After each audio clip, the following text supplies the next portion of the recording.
Sabah al-Khair.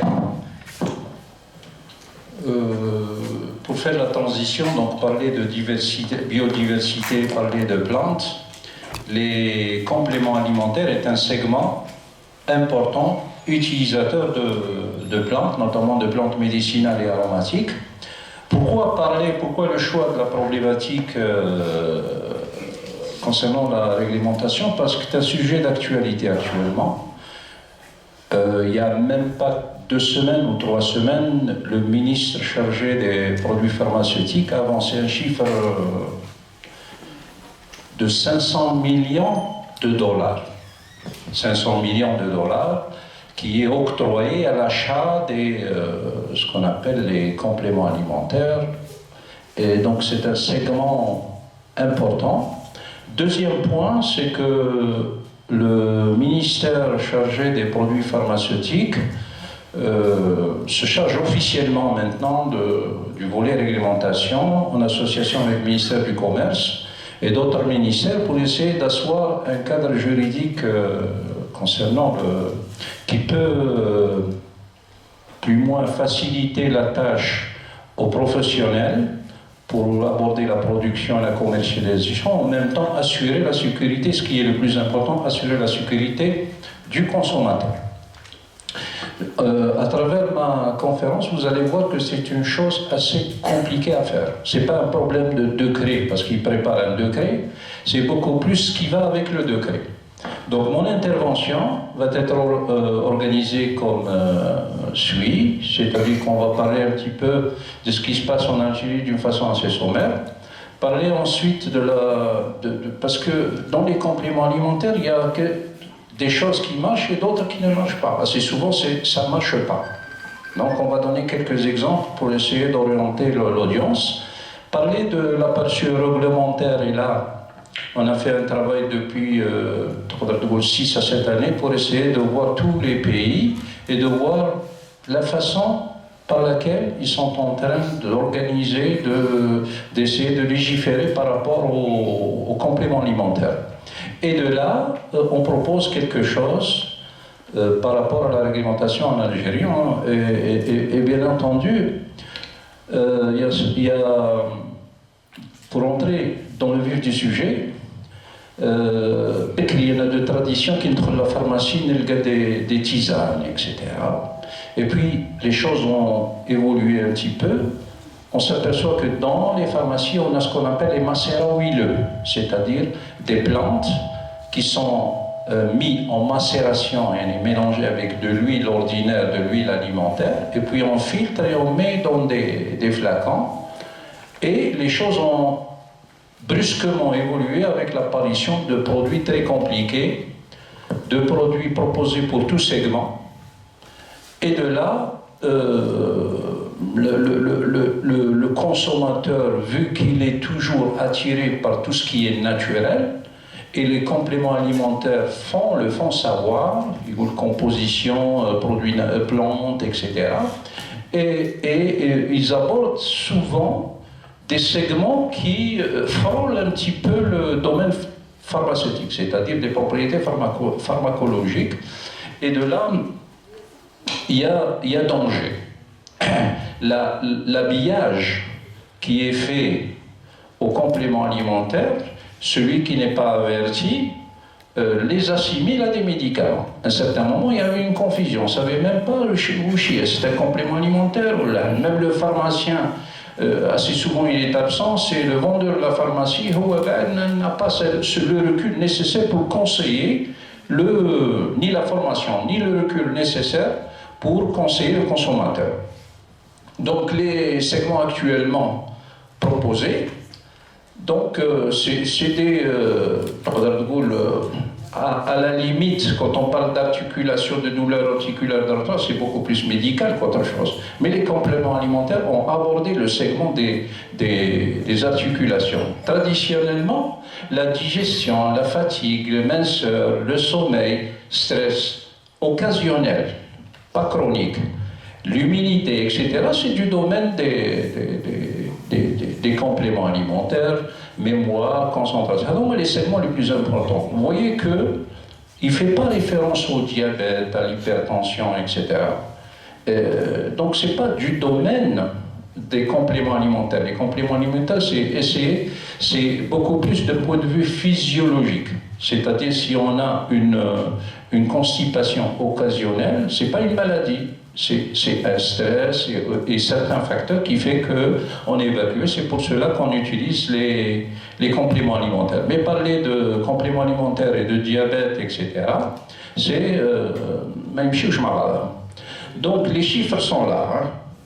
Au niveau mondial, vous voyez les chiffres. En 2020, c'est 191 milliards de dollars. C'est un segment très important, plus important que le médicament.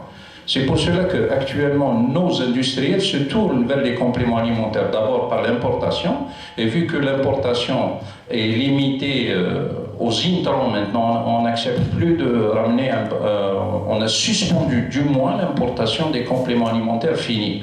C'est beaucoup plus, on laisse passer le... Donc, les industriels s'intéressent aussi aux compléments alimentaires. Donc, n'oublions pas que le complément alimentaire est une denrée alimentaire. C'est important.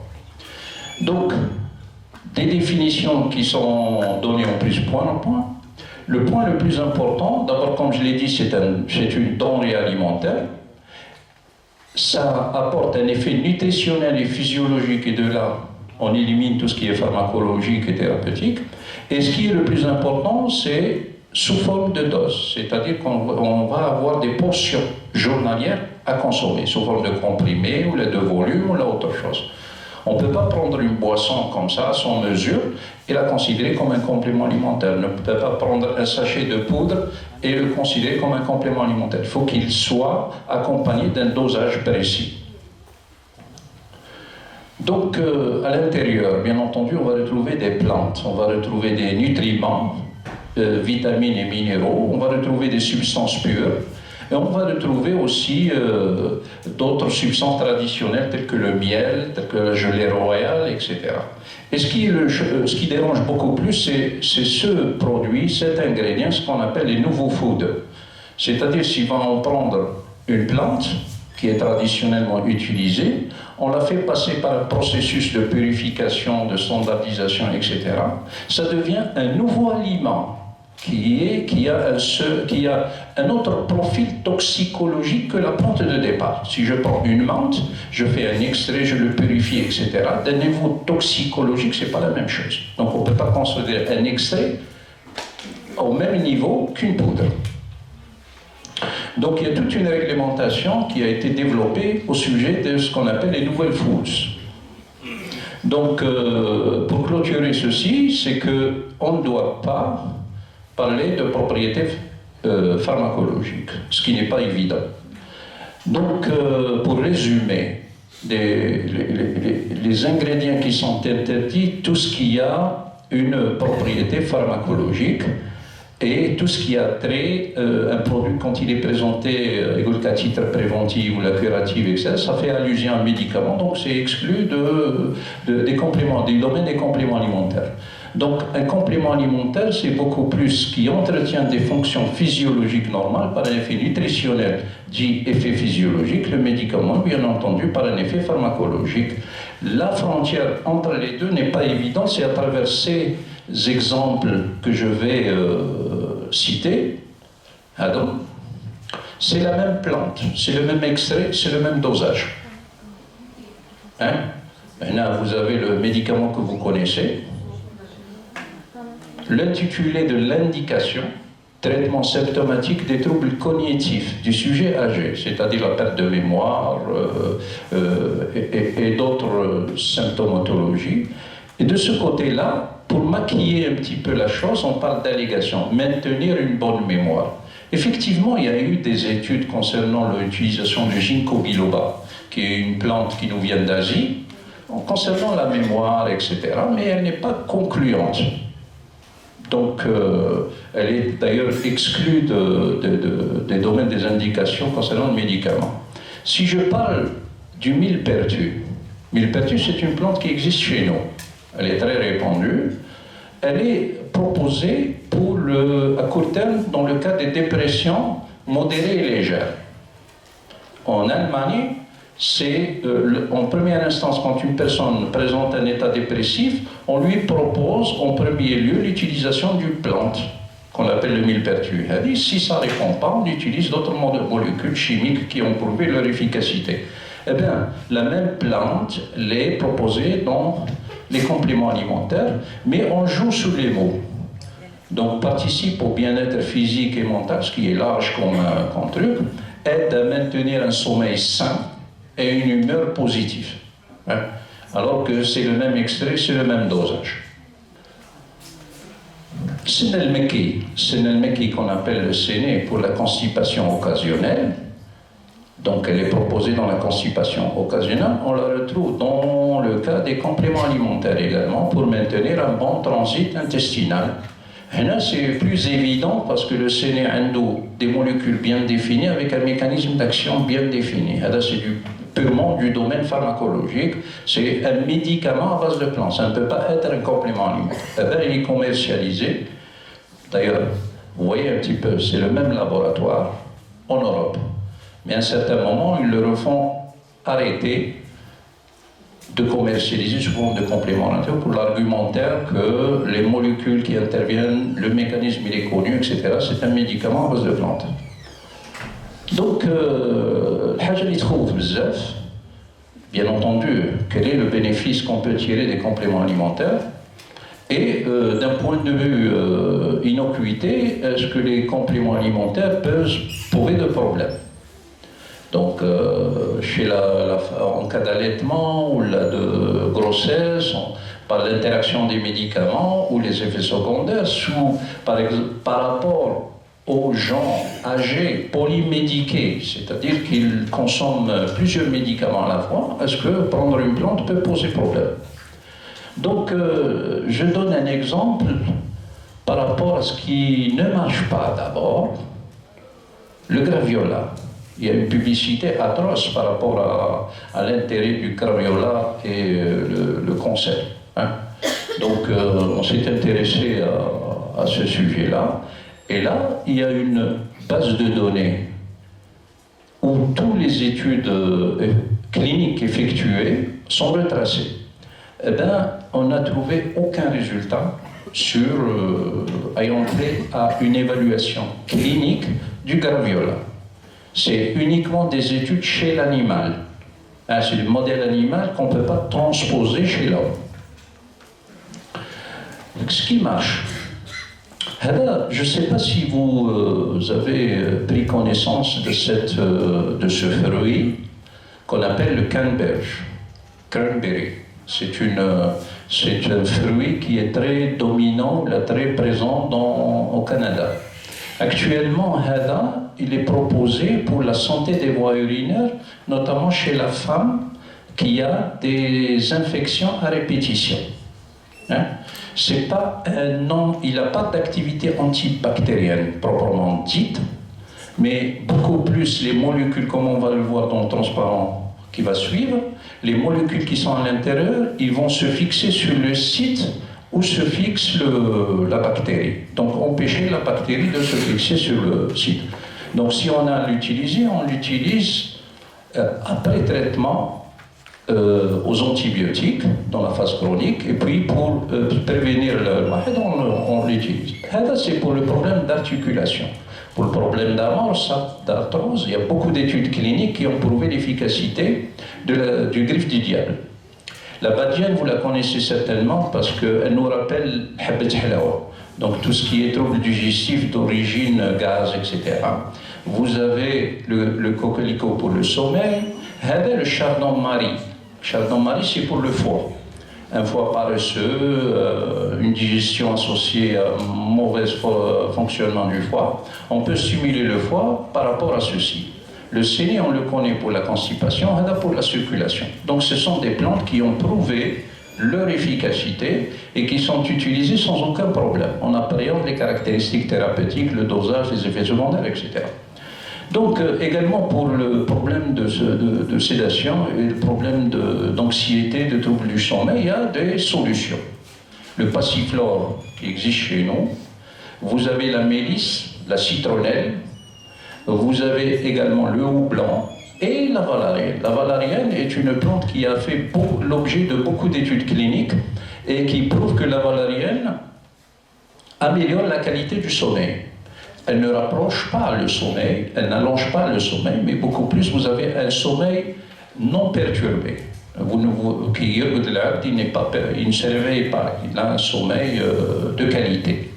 Il y a même des études qui parlent d'une association houblon et valériane qui marche mieux que la valériane. Bon, nous lisons le cranberry. Donc voici la molécule qui est responsable de l'activité. Donc elle se fixe si elle empêche l'Escherichia coli, notamment, pour se fixer sur la paroi. Et de là le mécanisme.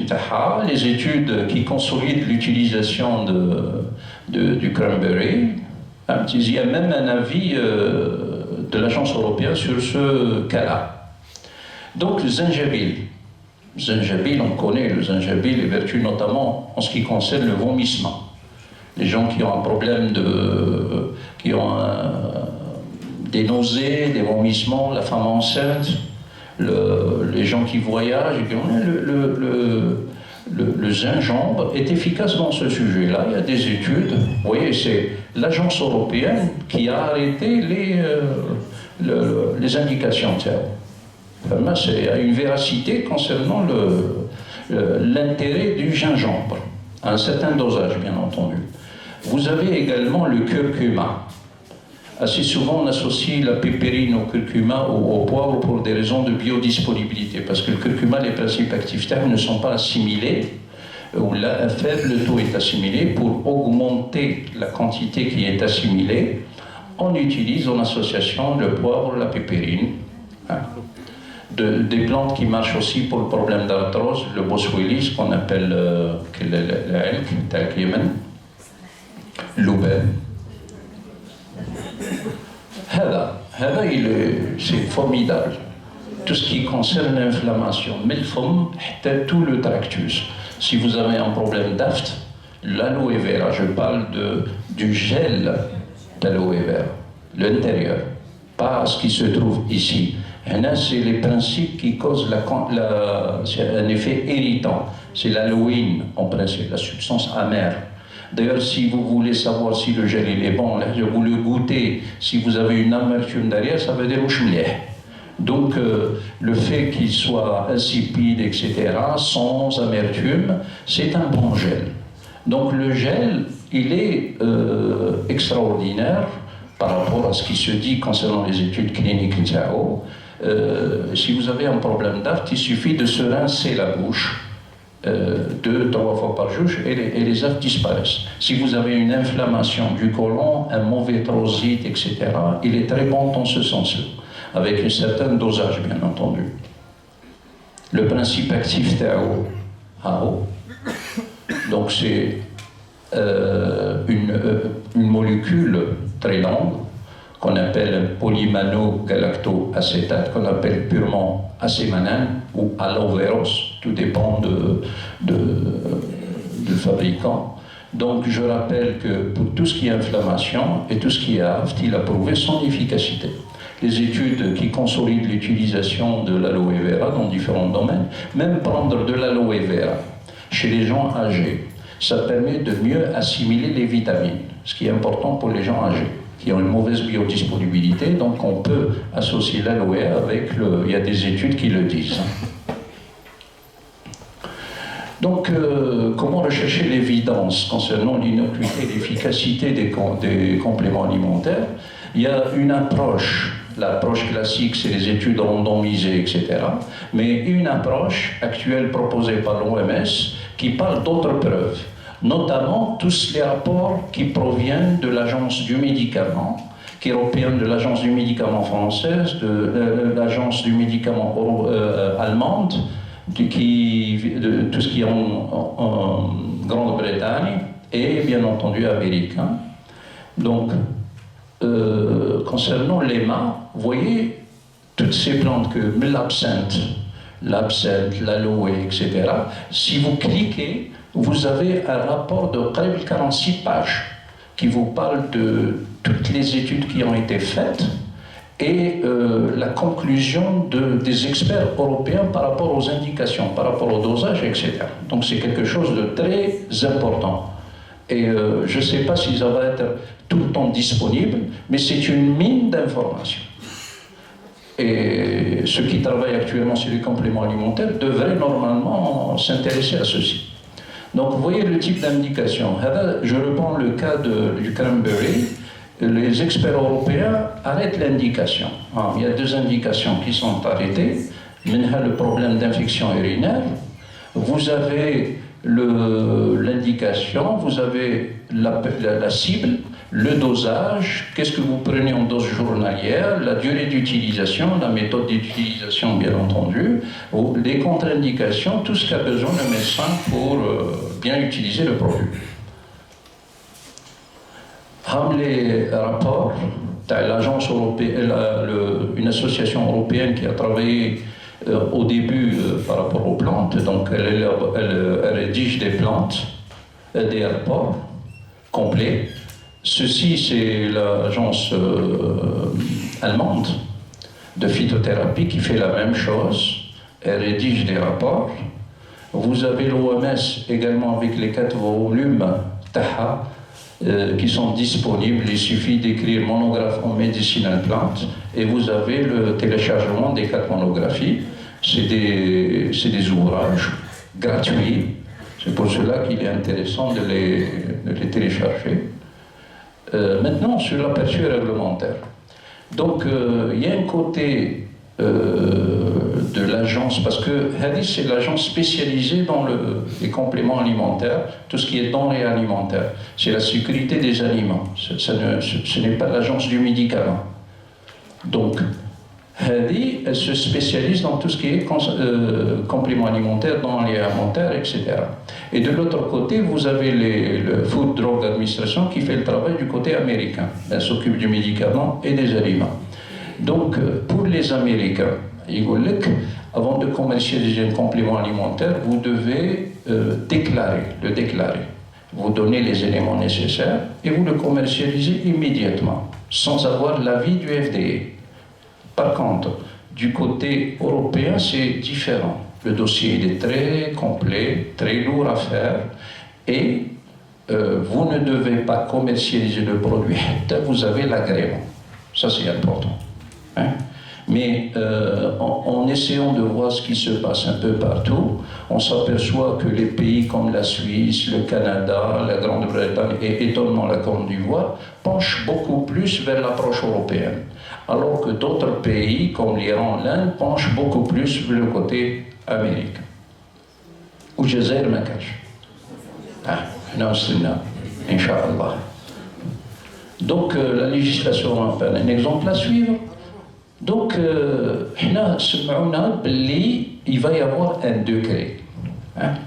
Donc, j'imagine qu'on est là, qu'ils vont faire un décret qui peut se nourrir de tout ce qui se trouve au niveau de la directive européenne, c'est-à-dire la directive cadre, qu'on appelle la CE 46-2002. Ça a été fait en 2002, ça fait longtemps. Au niveau européen, qu'est-ce que vous avez comme texte d'application? Hein? Les contaminants, les solvants, si vous utilisez un extrait, vous chiez les résidus que laisse le solvant, les taux, limites. Non, on n'en parle même pas. Les déclarations, j'ai eu à lire des dossiers, ils disent extrait avec le solvant. Extrait avec un solvant hydroalcoolique, mais dans l'analyse, mettre le résidu du solvant. Donc les OGM, les allégations de santé, on ne peut pas dire n'importe quoi. Plus on augmente le niveau de l'allégation, plus vous devez fournir de la preuve. Si vous dites le bien-être, c'est normal, donc le dossier passe normalement. Mais si vous passez à un produit qui améliore la mémoire, vous devez donner les études cliniques probantes. Sinon, vous n'avez pas l'autorisation. Même pour la publicité, autre chose, aucune publicité n'est autorisée, vous avez l'accord de ceci.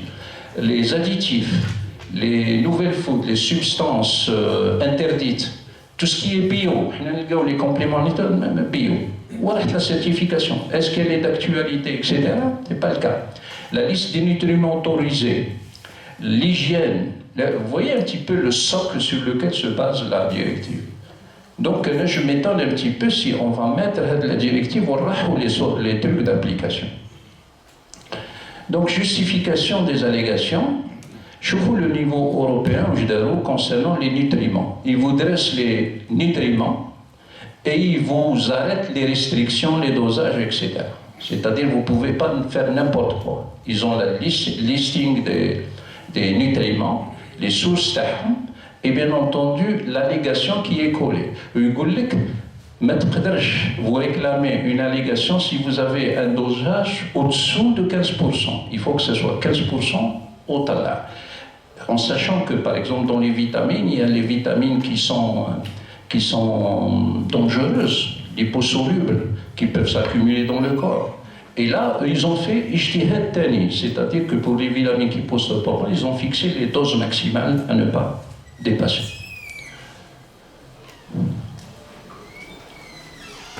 Donc là, ce qui pose réellement problème, c'est les plantes. C'est là où a buté la réglementation européenne. Donc, elle n'a pas harmonisé une liste de plantes autorisées au niveau de toute l'Europe. Donc, il y a des pays comme la Belgique, la France et l'Italie, ils ont élaboré un projet qu'on appelle Belfrit, où ils ont listé toutes les plantes avec les restrictions. C'est uniquement dans ces pays-là que ceci marche, pas au niveau européen. Donc, c'est une approche mleh. Vous avez la France qui a repris la liste Belfrit dans sa réglementation. Là, c'est l'aloe vera, avec les restrictions, les étiquettes ne peuvent pas être utilisées pour des enfants de moins de 12 ans, etc.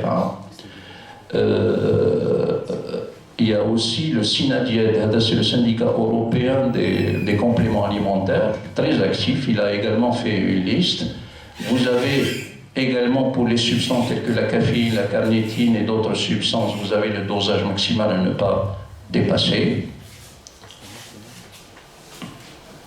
Au niveau de la Belgique, vous avez un arrêté royal qui lui-même dresse un certain nombre de listes où il est allé plus loin. Il parle des plantes à ne pas utiliser, où il parle des plantes à utiliser avec des restrictions. Et ce qu'on appelle les médicaments à base de plantes, on n'a qu'une seule procédure d'enregistrement qui touche que le médicament soit une molécule ou là une plante, c'est la même chose. Et vous devez fournir les preuves concernant l'efficacité, l'innocuité, etc. Donc ce qu'on propose, c'est que un projet de décret qui est en train d'être fait, ce décret-là doit introduire des définitions, doit faire surtout référence à des arrêtés d'application que vous voyez là. Dispositions relatives à l'étiquetage des compléments alimentaires, donc quelles sont les informations obligatoires à mettre dans les compléments alimentaires, notamment le problème des noms des plantes. Parler dans les ingrédients, c'est du thym ou là c'est autre chose, c'est insuffisant. Il faut mettre le nom latin. Et au-delà du nom latin, le chémotype, en ce qui concerne les huiles essentielles. Parler des dispositions relatives à l'information du consommateur et de la publicité, pour arrêter l'hémorragie qu'on a vécue il y a un certain moment, concernant les produits miracles, etc. Dispositions relatives comment déposer le dossier, etc. Autres dispositions transitoires. Donc, je reviens un petit peu à l'arrêté. Donc, là, vous avez le listing des nutriments avec le dosage, le nom, le listing des plantes avec le dosage, et bien entendu, les substances pures, c'est les molécules qui mettent la caféine, etc. Également avec ouais. Et ce qui est important, c'est que tout ceci doit se faire en concertation avec tous les spécialistes, ceux qui, chacun biologiste, etc., pour avancer sur le sujet. Donc le but ultime, c'est d'assurer la qualité des préparations de plantes utilisées en complément alimentaire en imposant une évaluation de la sécurité sur l'ensemble de la chaîne de production. C'est-à-dire qu'on n'a pas, on n'a pas d'historique. Même ceux qui achètent la matière première, mais interrogent l'historique. Ou assez souvent c'est le marché asiatique, il n'est pas strict. تقول له اعطيني البرودوي هذا يعطيك la fiche technique تلقى ça va pas. تقول له non, le paramètre 24 heures après il vous renvoie la même fiche modifiée. Donc il y a quelque chose qui ne va pas. Et on n'est pas au niveau de contrôler les matières premières. Les plans, c'est très compliqué. C'est pour cela qu'il faut d'abord le cadre juridique pour se défendre. L'arrêté plante, donc la définition, où je mets une substance végétale, où je mets une préparation, où je mets un traceur de qualité, je mets les paramètres d'extraction, un extrait titré, un extrait continu, des définitions utiles pour la compréhension et l'application des textes. Les listes des substances et des préparations végétales, ça c'est important, une liste positive, pourquoi pas une liste négative, conditions à respecter pour garantir la sécurité d'emploi des préparations, donc production, la transformation, la distribution, etc. Et les annexes, la liste ainsi que l'informateur qu'on doit donner à l'opérateur. Tout ceci va consolider le cadre juridique par rapport aux plantes. Donc, une réflexion dans le contexte algérien, le projet de décret plus les arrêtés, bien entendu avec une consultation aussi large que possible. Malheureusement, on voit que c'est toujours des groupes au niveau d'Alger, et je m'inquiète. Par rapport à la problématique que j'ai eu à voir, je m'inquiète du résultat. Je vous remercie.